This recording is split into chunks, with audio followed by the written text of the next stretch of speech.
Bonjour à tous, bienvenue dans ce webinaire. Donc il est tout juste 11 heures. On va attendre un petit peu les retardataires éventuels. Je vous invite éventuellement à utiliser le chat sur le côté droit pour me poser vos questions et évidemment faire un petit coucou ou demander des clarifications. N'hésitez pas aussi si des fois il y a des problèmes audio ou des slides qui ne passeraient pas. Au sujet des slides, parce qu'on me pose souvent la question, vous aurez les slides demain matin dans votre boîte mail, donc pas de souci de ce côté-là. Et évidemment, on passera quelques exemples pendant le webinaire, donc on aura aussi quelques vidéos. Ceci étant précisé, on va gentiment commencer ce webinaire. Donc n'hésitez pas, notamment pour les questions, alors il y a un onglet questions, mais vous pouvez vraiment les poser dans le chat, il n'y a pas de souci. Donc on va faire comme ça. Alors je repasse les slides en grand écran.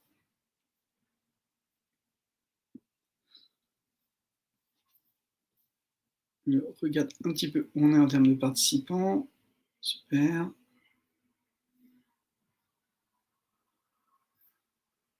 Ok. Alors c'est parti. Donc aujourd'hui, sujet marque employeur. On va voir comment donner la main à ses collaborateurs, pourquoi, comment, pour qu'ils réalisent eux-mêmes des témoignages vidéo authentiques qui vont pouvoir ensuite servir votre communication marque employeur. Donc ce qu'on verra aujourd'hui, ça va être donc ce pourquoi la vidéo de marque employeur, pourquoi aussi confier la réalisation aux collaborateurs, et ensuite on va voir plusieurs exemples comme je vous le disais, donc quelques vidéos réalisées notamment certaines avec Canel. On verra, ce qui est important je pense, les challenges et les solutions qui sont apportées par nos clients en général pour réussir ce type de projet, ce type de déploiement. Et je vous passerai quelques slides aussi sur Canel, donc notamment sur les scénarios que vous retrouvez dans l'app qui vous permettent de créer facilement ce type de contenu, et les principaux éléments de notre solution qui vous aident à déployer rapidement ce type de programme. Évidemment, sur les premières questions, l'idée c'est de vous donner des billes, de vous donner des chiffres qui vont vous permettre aussi derrière d'aller, si besoin, convaincre en interne du déploiement, de la nécessité de ce type de déploiement. Rapidement, donc Canel, pour ceux qui ne nous connaîtraient pas, on est une solution de vidéo collaborative. Donc on a à la fois une plateforme qui va permettre de créer des scénarios, de gérer ses utilisateurs, et ensuite de demander à ses utilisateurs de réaliser via une application disponible sur iOS et sur Android, de pouvoir réaliser avec les scénarios des vidéos par eux-mêmes. On verra ça plus en détail à la fin, mais vous voyez des éléments comme la durée, le cadrage, qui vont être simplifiés et qui vous permettent justement de créer des contenus de qualité. On a aujourd'hui plus de 200 clients qui utilisent Canel. On verra quelques exemples aujourd'hui, dont la Banque Postale. Alors, pourquoi des vidéos de marque employeur? Premier point. Premier point, une marque employeur forte, vous le savez, ça a ses avantages, notamment 43% de coûts d'embauche en moins. On a plus envie d'aller travailler pour une marque qui donne envie d'aller travailler pour elle, tout bêtement. Et ça nécessite de soigner son image d'employeur en ligne. Et donc, on voit que 83% des embauches débutent par une recherche en ligne sur l'entreprise de la part du candidat. Donc, on a envie de donner une bonne impression là où les gens vont chercher. 79% des candidats de moins de 35 ans utilisent les réseaux sociaux dans leur recherche d'emploi. Et donc ça, on a envie d'être là aussi, et donc pas forcément d'être là juste au moment où la personne va décider de passer à l'acte et de faire acte de candidature, mais aussi en amont pour la séduire. Il y a peut-être des gens qui sont en poste, des profils qui sont compliqués à aller chercher et qui sont intéressés par ce qu'on va pouvoir mettre en avant sur notre marque employeur. La vidéo, elle est clé aujourd'hui parce que justement sur les réseaux sociaux, donc là où vos futurs talents sont, c'est le format qui retient le plus l'attention. Donc quand les gens sont en train de passer en revue tout le feed, tout le fil de leurs réseaux sociaux, c'est la vidéo qui arrête le plus dans cette étude HubSpot. Donc on se dit, voilà, il faut qu'on fasse de la vidéo, et pour être présent souvent sur les réseaux sociaux et pas avoir tout le temps la même vidéo qui tourne, il va falloir créer quand même un certain nombre de vidéos, il va pouvoir varier les sujets, et c'est là que les collaborateurs vont être clés, parce qu'ils vont permettre de démultiplier votre pouvoir de création vidéo. Mais pourquoi s'appuyer sur eux au-delà de ça? C'est tout simplement parce que l'employé, ou tout le moins l'expert de l'entreprise, c'est la source la plus crédible d'informations sur l'entreprise. Ça, c'est une étude assez sérieuse qui est menée tous les ans par Edelman, ça s'appelle le Edelman Trust Barometer. Et donc, ça teste le niveau de confiance des consommateurs, etc. Et notamment sur cet aspect-là, tous les ans, ils posent la question, et ça fait vraiment, j'ai envie de dire, 10-15 ans que ce classement, il n'a pas changé. L'expert de l'entreprise ressort toujours comme la personne qui fait foi sur l'entreprise. Et donc un expert de l'entreprise, c'est pas forcément la personne qui travaille à la R&D, mais ça peut être les gens qui connaissent bien leur boulot, qui connaissent bien leur marché, et qui vont être intéressants et pertinents, et qui vont pas forcément parler de l'entreprise, mais qui vont parler des bénéfices de cette entreprise. Le CEO et l'employé lambda, on va dire, sont aussi des sources relativement crédibles, mais vraiment, j'attire votre attention sur le fait qu'on a envie de faire parler des gens qui savent de quoi ils parlent. Ensuite, on avait fait un webinaire il y a quasiment un an et demi maintenant, c'était après le premier confinement, avec Sarah Pearl, qui travaille chez Atos, qui était Head of Communications à l'époque, et elle avait eu des phrases assez chocs, des punchlines, on dirait, sur le sujet. Elle avait dit notamment il y a une évolution avec une émergence de vidéos plus naturelles et relax, et ça, je pense qu'on l'a tous senti suite au premier confinement et cette année 2020. C'est une vraie tendance. Et donc elle a dit ce sera la tendance des mois à venir, la vidéo très formatée va disparaître. Donc si on est prêt à laisser de côté ce côté très formaté, très corporate, et qu'on laisse les gens un petit peu dans leur jus, j'ai envie de dire, on va pouvoir communiquer, et en plus on va pouvoir jouer la carte de l'authenticité. Moi j'ai fait ce petit graphique, et ce que je veux dire par là, c'est qu'en 2-3 ans, on a vraiment eu un shift complet de on veut des vidéos très corporate, on en fait peu parce que ça coûte cher, et on veut qu'elles soient toujours très, très léchées, etc. À on est OK avec le fait de faire des vidéos informelles, et donc on peut en créer plus, on peut faire de la quantité. Donc ça drive vraiment, à mon avis aujourd'hui, les métiers de la communication. C'est-à-dire, quand je dis pas forcément qu'on sacrifie la quantité, enfin la qualité à la quantité. Ce que je dis, c'est que en ayant un style un peu plus informel, en relâchant les codes, on est tous habitués à ça parce que tous les jours on voit des vidéos sur TikTok, sur Facebook, sur Instagram qui sont relax, qui sont faites avec les moyens du bord. On est OK avec ça, et donc on va pouvoir créer plus de contenu en tant que marque. Donc au global, on veut faire des collaborateurs, des réalisateurs pour gagner en authenticité, parce que ça c'est super important sur la marque employeur. Google avait eu un backlash sur ce sujet-là, où ils avaient fait une vidéo où ils avaient interrogé des stagiaires, mais c'était tellement scripté que ça perdait toute crédibilité. Et c'est un peu le problème, c'est qu'en marque employeur, on a envie de montrer une certaine proximité, une certaine transparence, une certaine ouverture, et ainsi driver une certaine forme d'engagement, et notamment après driver des candidatures. Au global, pour moi, c'est un process virtueux qui renforce la marque employeur, parce que si on se dit on va mettre en avant ses collaborateurs, on les reconnaît, on leur donne cette forme de reconnaissance, on met en avant ton profil, ton parcours, ton expérience, tes connaissances, tes apports, tes résultats pour l'entreprise. Donc cette reconnaissance, nécessairement, elle amène à une sorte de bien-être dans l'entreprise. On est bien parce qu'on est reconnu en tant que contributeur. Ces deux points vont amener des témoignages qui sont authentiques et positifs. On ne va pas demander aux gens de dire des choses qu'ils n'ont pas envie de dire. Moi, je me souviens l'année dernière, je vous montrais tout à l'heure une vidéo qu'on a faite chez Canel, où j'ai demandé juste aux gens de se filmer pour montrer un petit peu leur quotidien. Et il y en a qui ont commencé spontanément à dire ah, chez Canel, on est bien parce que je peux faire ceci, je peux faire cela. Et je n'avais pas du tout demandé en tant que communicant, et c'est juste ressorti comme ça. Donc on a eu ce type de témoignage très authentique, très positif, très vrai. Et au global, évidemment, tout ça renforce la marque employeur.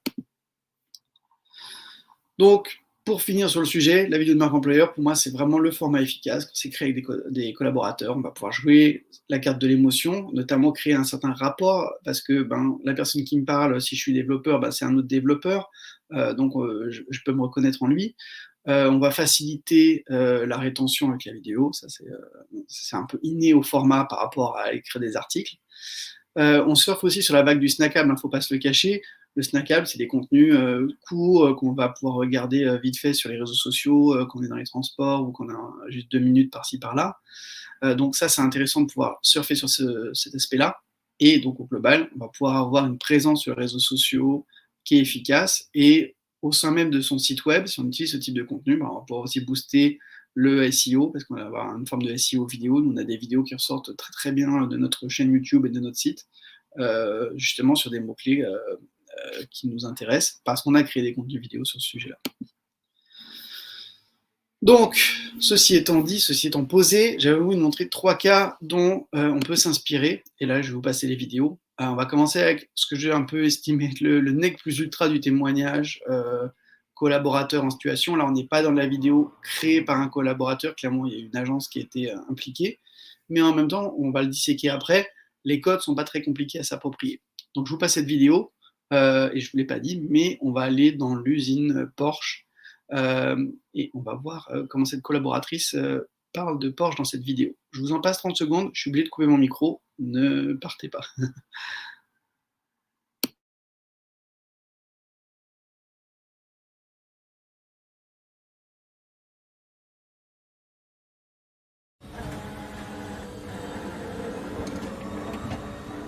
Wenn ich erzähle, dass ich bei Porsche arbeite, werde ich eigentlich direkt gefragt, wer von deinen Eltern arbeitet bei Porsche oder wen kanntest du? Dann muss ich das immer verneinen und sagen, hey, ich habe es selber geschafft, ich habe mich einfach beworben und es hat auch funktioniert, ohne jemanden zu kennen. Die Möglichkeit, als Neueinsteiger in einem ganz neuen Fahrzeugprojekt mitzumachen, das ist schon einzigartig. Und die Chance kriegt man nicht alle Tage. Man weiß nie, was für Technologien irgendwann kommen, aber Stand heute ist es so, dass eben viele Unternehmen Elektrofahrzeuge bauen und es ist natürlich was Besonderes, genau in diesem Bereich so viele Kenntnisse jetzt aufbauen zu können.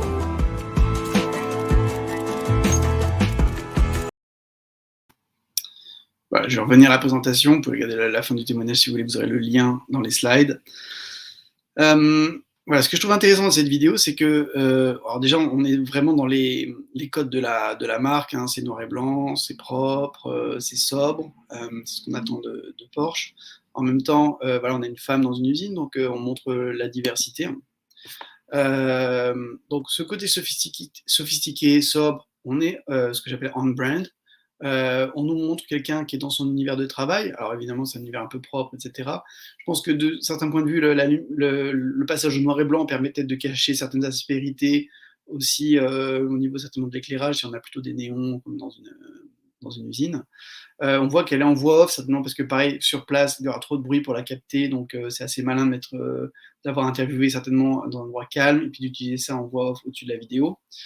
Voilà, et on déconstruit les clichés, c'est une femme, elle dit qu'elle n'a pas été pistonnée, et donc je trouve que de ce point de vue-là, ça fonctionne bien en termes de marque employeur. Ça, en soi, si on regarde techniquement, c'est pas très compliqué à faire, hein. Si on a un smartphone, un stabilisateur, on peut aller filmer la personne qu'on est en train de travailler, quel que soit son métier. Il y a quelques années, moi j'ai été filmer quelqu'un chez Price Minister. C'est pareil, on l'avait filmé qui marchait dans le bureau, qui expliquait des choses à son équipe, qui travaillait avec son équipe. Ça fonctionne aussi, donc c'est pas juste pour des emplois manuels. Donc on retrouve assez facilement ce type de vidéo. Il faut juste avoir bien stabilisé, penser un petit peu ses plans. Il y a quelques effets, je crois, où il y a des effets multiphotos. Ça se reproduit assez facilement aussi. Donc voilà, un format simple, et pourtant on voit qu'on a un produit de qualité. Donc ça, c'est quelque chose qu'on peut créer par soi-même, et j'ai envie de dire, c'est peut-être un petit peu là où il faut mettre la barre aujourd'hui. Mais en même temps, on peut faire des choses beaucoup plus simples. Et là, je vais vous montrer quelque chose qui a été réalisé avec Canel. On n'est pas sur le même niveau créatif, ou sur le même niveau de rendu et de qualité, mais on a des vidéos où on utilise, on n'utilise pas, mais on met en avant les collaborateurs dans tout le réseau de la Poste. Alors, si vous allez sur leur chaîne, il y a des dizaines de vidéos. Je vais juste vous en montrer une pour que vous voyez un petit peu le type de rendu. Et là, on n'a pas une équipe de tournage, hein, c'est vraiment des gens qui sont sur le terrain, qui se sont filmés avec Canel et qui ont ensuite remonté les informations à la com. Je vous montre et après on en discute.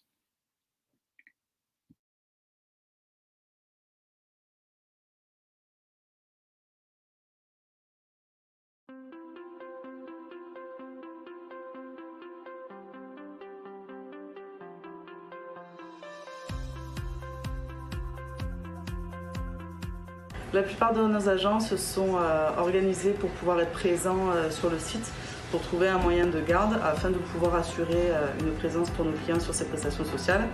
Et comme on est 2 gros bureaux et qu'on est 2 règles sur le secteur, nous on s'organise pour être présents en salle avec eux pour pouvoir les accompagner, les soutenir lors de ces journées.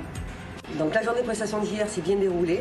On a eu un gros flux clients parce qu'on a une moyenne de 1500 clients jour sur le secteur.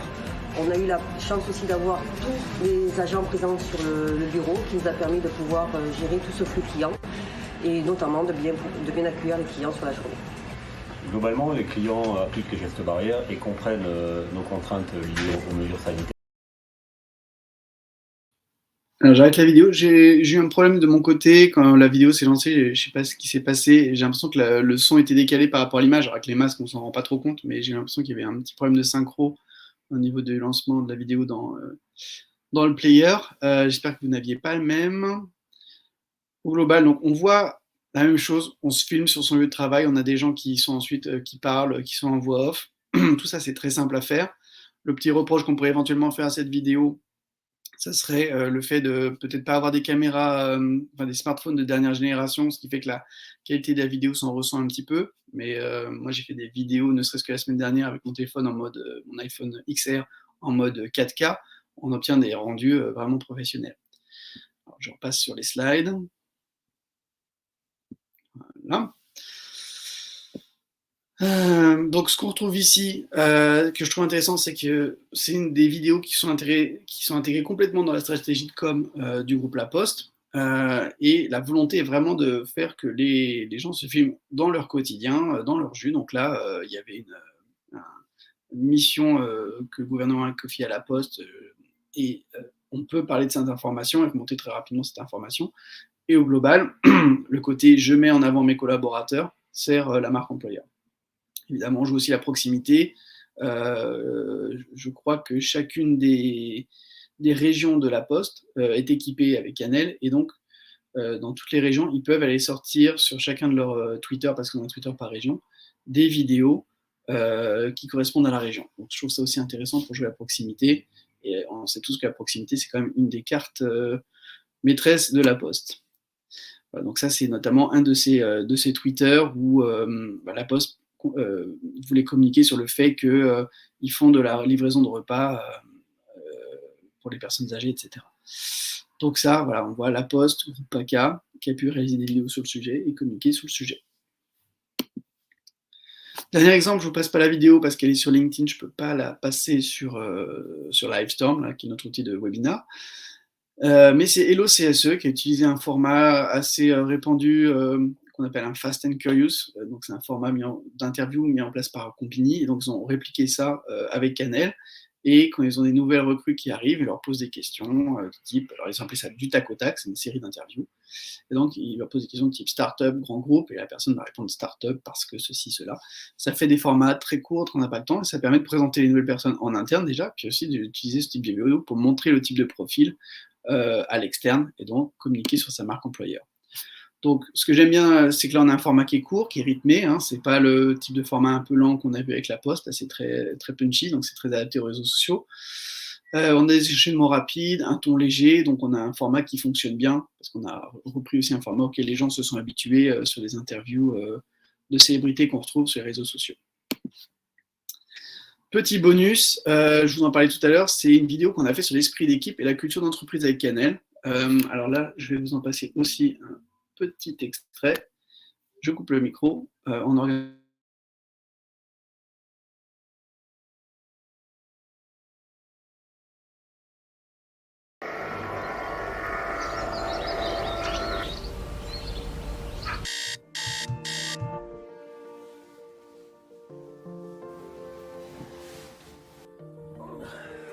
Je suis à Singapour en ce moment.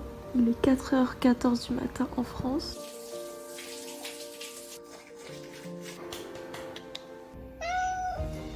Nouvelle morning routine plutôt sympa avec une petite marche le matin sur la plage.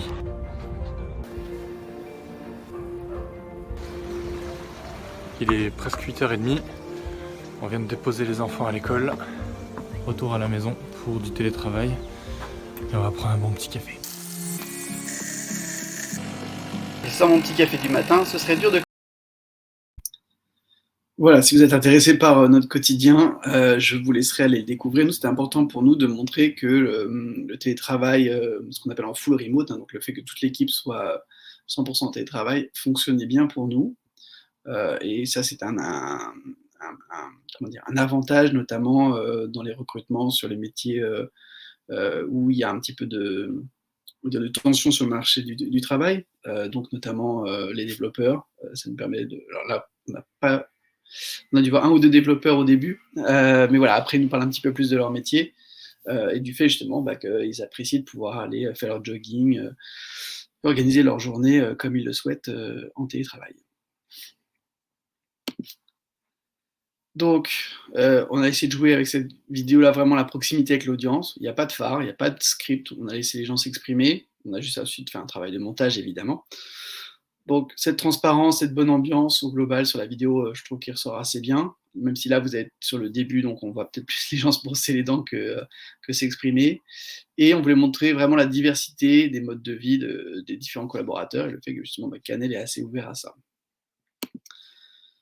Donc je vous laisserai aller regarder. Ça, c'est une vidéo qui a très bien marché pour nous sur les réseaux sociaux. Quand on l'a sortie, voilà, il y avait plus de 400 commentaires, il y avait pas mal de commentaires de nous compris, et puis de réponses. Mais voilà, c'est une vidéo qui a suscité pas mal d'engagement, justement parce que c'était toute une époque, on l'a sortie à un moment où il y avait beaucoup de questionnements sur le télétravail.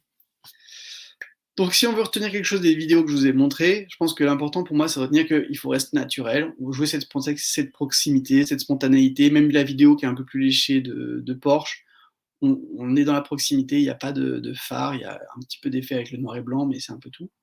On veut jouer la récurrence aussi, je pense que ce qui est intéressant, c'est de créer des séries comme Hello CSE, ça permet de créer un fil rouge en termes de communication. Si on intègre carrément ses employés, ses collaborateurs dans sa communication, je trouve que c'est intéressant de le faire comme La Poste en continu. Il y avait Danone qui avait fait une vidéo corporate en 2017 qui était faite uniquement avec des vidéos qui ont été tournées pendant toute l'année par ses collaborateurs, et je trouve ça aussi intéressant de se dire, voilà, si on a fait tout ce travail pendant l'année, à la fin de l'année, on peut utiliser tout ça pour montrer les différentes missions, éventuellement, les différents engagements envers la communauté, les communautés dans lesquelles travaille Danone. Donc tout ça, c'est assez intéressant à réutiliser. Donc en jouant la récurrence, on s'assure d'avoir un petit peu ce fond documentaire. Et on va, de mon point de vue, préférer des cas précis. L'idée, c'est, là, on l'a vu avec Porsche, on a une employée qui parle vraiment de son cas à elle. Je trouve ça intéressant parce qu'on va amener des anecdotes, on va parler de son profil, de son parcours, et c'est beaucoup plus engageant que si on commence à couvrir de façon un petit peu philosophique, oui, nos valeurs, ce sont ceci, cela. Non, là, on va vraiment l'exemplifier. Si vous voulez aller un petit peu plus loin sur la vidéo, je trouve que c'est intéressant de penser à des séquences rapides pour le rythme. Pour les réseaux sociaux, c'est important. Des fois, j'utilise un exemple de Ryanair, qui est une petite vidéo marque employeur qui dure 15 secondes, où il parle de 3 sujets, et notamment par exemple sur le travail, il montre tous les différents aspects du travail, en montrant juste des plans qui font même pas 1 seconde, qui sont très rapides, qui s'enchaînent très rapidement, et ça fonctionne assez bien. Donc, sans aller jusque-là, je trouve que c'est intéressant quand même de penser au rythme pour les réseaux sociaux, notamment. Pensez à des plans de coupe, pensez à avoir filmé les gens dans leurs différents environnements, c'est important aussi. Ça permet de rythmer la vidéo, ça permet éventuellement de mettre les gens en voix off de temps en temps s'il se passe quelque chose ou si on a besoin de faire une coupe. Prévoir des cartons, des animations, des incrustations. On l'a vu sur La Poste, il y a son nom qui vient s'intégrer, on nous présente qui est la personne. On l'a vu sur Porsche, évidemment, quand la vidéo est en allemand et qu'ils veulent l'utiliser pour la marque employeur au niveau global, il faut des sous-titres dans différentes langues et au moins l'anglais. Donc ça, c'est à penser aussi au niveau de la réalisation vidéo. Et dernier point, c'est optimiser l'éclairage et le son pour avoir un rendu de qualité. Voilà. Si on n'a pas le bon éclairage et le bon son, c'est compliqué à corriger ensuite au montage. Tout ça m'amène aux différents challenges et solutions. Le premier, évidemment, de convaincre ses collaborateurs, parce que c'est toujours facile de se dire « Ah oui, j'aimerais bien que mes collaborateurs contribuent à ce type de programme ». Ils ne sont pas tous partants, donc il va falloir trouver ceux qui vont avoir le plus d'appétence pour le sujet, et il va falloir les flatter, leur dire « vous devenez ambassadeur de la marque ». Donc jouer un petit peu le renard dans le corbeau le renard. Prévoyez ensuite des formats amusants à tourner et à visionner, évidemment, parce que si on leur demande de faire des trucs un peu plan-plan, ils vont s'ennuyer, alors que si on fait, par exemple, Fast and Curious, ça va les amuser, un petit côté excitant à la chose. donc ça peut fonctionner mieux. Et pensez à demander que le nécessaire. Typiquement, ne leur demandez pas de tourner, de faire le script, de monter, voire même d'aller diffuser par eux-mêmes la vidéo. Ça reste des métiers qui doivent être faits, on va dire, en centrale. Par contre, ou alors on peut leur mettre des solutions qui peuvent les aider à faire ça. Typiquement, Canel permet de monter soi-même à partir du scénario sa vidéo, le montage est automatique. Mais voilà, sinon on essaie de vraiment retirer le maximum d'opérations techniques à sa team, sinon ça ne fonctionne pas. Alors sur qui vous appuyez? Évidemment, vous avez vos experts, on l'a dit tout à l'heure, les experts d'entreprise, la source la plus crédible sur l'entreprise, donc c'est intéressant de montrer éventuellement les gens qui sont à la R&D, des analystes, qui connaissent bien leur marché. Il y a quelques années, il y a AXA qui avait fait une série, quasiment un documentaire pour présenter les différents marchés dans lesquels ils opéraient dans le monde. Et à chaque fois, c'était vraiment comme un documentaire. Il y avait un spécialiste du marché, donc de l'équipe d'AXA sur place, qui expliquait les différents, la taille du marché, ce qu'ils faisaient AXA, quelles étaient les offres, etc. Je trouve ça très intéressant. Donc ça, c'est un bon point. Ensuite, les gens qui sont sur le terrain, donc les gens qui sont SAV, au support, qui font de l'intervention, je trouve ça toujours intéressant de montrer, c'est là où on va avoir le plus de réactivité. On avait par exemple pendant le confinement, le département du Val d'Oise qui a montré les gens de la voirie qui étaient sur place, même pendant le confinement, pour faire en sorte que les routes soient en bon état. Ils avaient fait la même chose avec les services pour les personnes âgées, pour la puériculture, etc. Donc je trouve ça intéressant d'utiliser des gens qui sont sur le terrain. Les commerciaux, ça c'est généralement les gens qui passent bien à la caméra parce qu'ils sont un petit peu plus vendeurs, un petit peu plus extravertis, donc ça passe bien. Le service client aussi, ce qui est intéressant, c'est qu'ils vont remonter des informations, des anecdotes sur les clients, ils peuvent dire comment ils ont été tel ou tel client, je trouve ça toujours très pertinent. Et bien sûr, vos dirigeants, il ne faut pas les oublier, même s'il ne faut pas se baser uniquement sur eux et sur un espèce de culte de la personnalité du CEO. Voilà. Mais les dirigeants peuvent aussi bien évidemment donner là et, dans une certaine mesure, donner l'exemple de dire voilà, moi je me suis montré sans phare à la caméra, j'ai parlé de mon parcours. Ça peut être intéressant aussi, ça peut inspirer les autres personnes dans l'entreprise. Donc, avec les vidéastes amateurs, la préparation est vitale. Ça, c'est un autre challenge. Donc, il faut avoir bien briefé, bien formé ses collaborateurs. Ça vaut le coup éventuellement de se dire voilà, j'ai 12 ambassadeurs, et je vais leur faire un webinaire pour expliquer comment se filmer, qu'est-ce qui est attendu d'eux, etc. Prévoir aussi bien les briefer sur comment ça va être diffusé, comment le contenu va être utilisé. Donc, est-ce que c'est interne, est-ce que c'est externe? Parce qu'il faut qu'ils se sentent à l'aise avec le fait que leur image puisse être utilisée. Évidemment, je ne rentre pas dans les aspects juridiques d'avoir fait signer une décharge, etc. Et le dernier point, c'est utiliser les feedbacks des employés, à la fois ceux qui ont été dans le programme ambassadeur, on va dire, et ceux qui ont regardé la vidéo pour comprendre qu'est-ce qui fonctionne bien, qu'est-ce qui ne marche pas, et de se dire, voilà, comme ça, on va pouvoir affiner et puis faire évoluer et amplifier le projet. Comment déléguer la tâche? J'ai envie de dire, le basique du basique, c'est d'avoir préparé un petit script avec des instructions courtes, surtout si vous n'êtes pas sur place et que c'est un employé qui filme un autre employé ou un employé qui va se filmer tout seul, un peu en mode selfie. Donc, un script simple, une checklist de tournage pour qu'ils pensent pas avoir trop de trucs derrière comme moi j'ai aujourd'hui, d'être à peu près bien éclairé. Donc, moi, j'ai la lumière du jour, plus un petit peu d'une lumière d'appoint. Si je la cache, je vais avoir une ombre sur le visage. Donc, pensez à ces petites choses-là, ça prend vraiment 5 minutes, et donner les bons outils. Le minimum, c'est un micro pour avoir une bonne captation audio. Comme je disais tout à l'heure, on ne peut pas vraiment récupérer un son qui n'est pas optimal. Un pied pour stabiliser l'image, éventuellement un smartphone qu'on peut faire tourner dans l'entreprise aux différents ambassadeurs pour qu'ils filment chacun leur tour, qui ait une bonne qualité et qui assure qu'il y ait une homogénéité des contenus, qu'on n'ait pas une fois quelqu'un qui filme avec un vieil Android et quelqu'un qui filme avec un iPhone 13 en 4K, parce qu'on n'aura pas les mêmes rendus vidéo.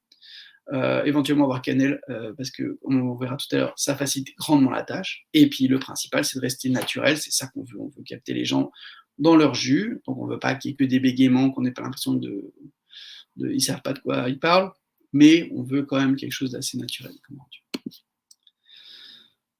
Donc ce rendu de qualité, parce que c'est souvent une question que j'ai, ça m'étonne que personne ne l'ait posé pour l'instant dans le chat, mais comment on fait quand on délègue à des collaborateurs pour un rendu de qualité?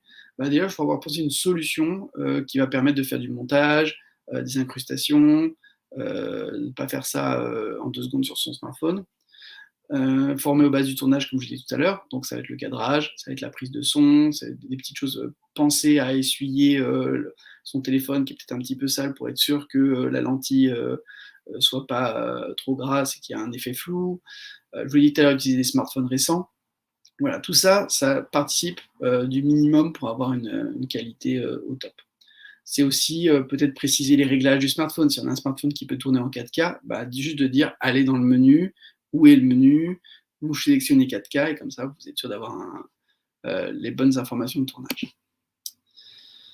Ceci étant dit, comme promis, les scénarios les plus efficaces, pour moi, on va les couvrir rapidement. Le témoignage collaborateur, on fait témoigner quelqu'un sur, on peut lui poser un peu des questions spécifiques sur son marché, mais ça peut être sur son profil, donc c'est assez versatile et c'est assez vivant du fait qu'on a une personne qui témoigne. Donc j'aime bien ce format-là, j'aime bien penser aussi en mode web série. On avait un autre client qui avait fait ça qui s'appelle Valtech, où ils avaient interviewé plusieurs profils dans l'entreprise, et ils avaient posté ça sur leur Instagram. Je trouvais ça intéressant le fait qu'il y ait une série. Ensuite, on peut aussi s'appuyer sur la vie de l'entreprise, donc utiliser ce que j'appelle un récap d'un événement. Donc on a un scénario qui s'appelle séminaire dans l'app Canel, et il va permettre d'alterner à la fois des plans ça peut être un événement interne, ça peut être un événement sur un salon, et des petits bouts d'interview. Et donc ça va donner un effet assez dynamique de mixer ces différents composants. Donc ça, c'est intéressant de montrer vraiment plutôt le côté vie d'entreprise. La pause café, ça permet de créer un moment intime. Les Américains ont un terme pour ça aussi, c'est le fireside chat, c'est la discussion au coin du feu. Ils aiment bien ce format-là. Et moi, j'aime bien ça parce qu'on va montrer les gens, peut-être avec des questions un petit peu décalées, on va montrer un côté un peu plus informel, on va peut-être aussi avoir un côté aussi un peu plus introspectif, aller sur un certain point de pourquoi tu as choisi ce métier-là plutôt que le qu'est-ce qu'il y a dans le métier que tu fais. Donc ça, c'est des questions-réponses très simples, un enchaînement aussi assez rapide, et on peut faire des formats vraiment intéressants comme ça. Voilà, dernier point, c'est à Canel. Donc Canel, c'est une solution qui a été prévue pour pouvoir internaliser la vidéo parce que soit on prend des équipes externes qui coûtent cher, des agences ou des studios de production, soit en interne, on a son propre studio, mais ils n'ont pas forcément le temps d'aller créer 2-3 vidéos de témoignages collaborateurs par semaine. Et donc, on se retrouve tout seul. Donc, avec la solution Canel, on va pouvoir réaliser des vidéos pro sans compétences en 15 minutes. Et donc, on va pouvoir donner la main vraiment à tous les collaborateurs pour qu'ils puissent contribuer.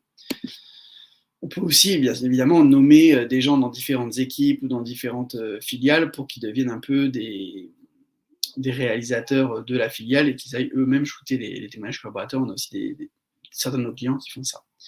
Le workflow dans Canel, il est assez simple.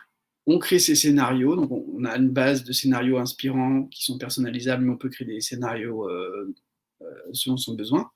On va préparer chaque séquence, avec chaque séquence des indications de tournage. Donc ça va servir ensuite dans l'application, c'est l'étape 2, où la réalisation elle est guidée avec des indications de cadrage, de tournage, on a déjà les questions qui sont là. Troisième point, c'est un montage intelligent. Il n'y a pas de montage à faire dans Canel, c'est un peu comme un PowerPoint. On a ces différentes slides, on a rempli ces différents diapos, et une fois que c'est tout prêt, on appuie sur le bouton et tout est mis ensemble. Si on a mis une option de mettre de la musique, on a la musique qui s'ajoute. Si on a mis les sous-titres, on a les sous-titres qui s'ajoutent, etc. Donc, au global, c'est l'étape 4, l'incrustation de visuels, d'animation, l'incrustation de cartons se fait automatiquement et elles sont déjà chartées avec la charte graphique de l'entreprise. Donc ça, c'est intéressant parce que ça va très vite à produire. Et ensuite, on a une remontée des projets jusqu'à l'administrateur du programme qui va pouvoir les valider, les réutiliser. Et ensuite, ce que je n'ai pas mis ici, c'est qu'on a une gestion des permissions qui est assez fine, qui va permettre de dire, OK, une fois que tu as créé le contenu, tu as le droit de le partager, ou tu as créé le contenu, ça doit remonter en centrale pour validation. Si vous voulez en savoir un petit peu plus, il y a une démo de l'application, donc l'application mobile qui permet de se filmer sur notre site. Donc je vais vous remettre l'URL de la page dans le chat si vous voulez y aller. Ça vous permet aussi de prendre rendez-vous avec un de nos commerciaux si vous voulez en savoir un petit peu plus, notamment sur les tarifs, la façon dont se déployer et avoir une démonstration aussi de l'interface web de gestion, donc la plateforme web. Je vous ai mis le lien si vous voulez y aller. Voilà, si vous avez des questions, c'est maintenant, ou sinon, je veux dire, sinon, ça sera trop tard, on fermera le webinaire. Enfin, vous pouvez toujours me contacter, guillaume@canel.io.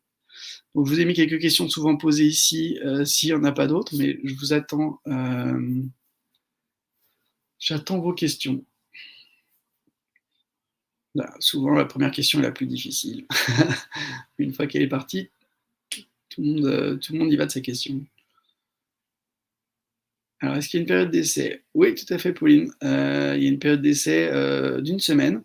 Et en fait, on a un programme sur la semaine pour vous accompagner, avec notamment des vidéos un peu comme celle de démo qui vous explique comment aller plus loin sur Canel. Donc, oui, il y a une période d'essai gratuite d'une semaine, sans problème. Le prix qui peut être allongé éventuellement, c'est une discussion avec les commerciaux. Vous pourrez trouver d'ailleurs le lien vers la version d'essai dans le lien sur regarder la démo. Quand vous arrivez dans la page de démo, vous avez la vidéo de démo et vous avez moyen de prendre rendez-vous avec un commercial ou de lancer un test gratuit. Alors, par contre, le test gratuit est uniquement, je crois, pour l'application. Vous ne pourrez pas tester la plateforme web comme ça. Et généralement, ce qui est intéressant, c'est de tester les deux pour pouvoir voir comment on crée des scénarios dans l'éditeur de scénario et ensuite comment on les envoie à la réalisation. Merci Pauline pour la question. Est-ce qu'on a d'autres questions?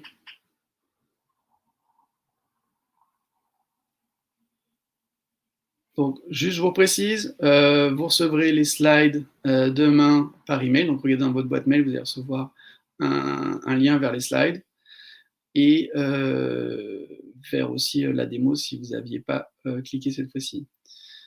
On a aussi des ressources pour vous. Je vous les mets vite fait. Où est-ce que je les ai mis? Non, je ne les ai pas mis. Je suis désolé. Alors, si vous allez sur le site, dans la partie ressources, vous avez une partie guide. Et dans les guides, vous retrouverez notamment, on a des guides sur l'employé advocacy et sur la marque employeur. Donc ça peut vraiment être pertinent pour vous si vous voulez comprendre comment intégrer la vidéo dans vos stratégies. Vous trouvez aussi des témoignages de nos clients. On a une partie de témoignages clients avec notamment des témoignages de la marque employeur.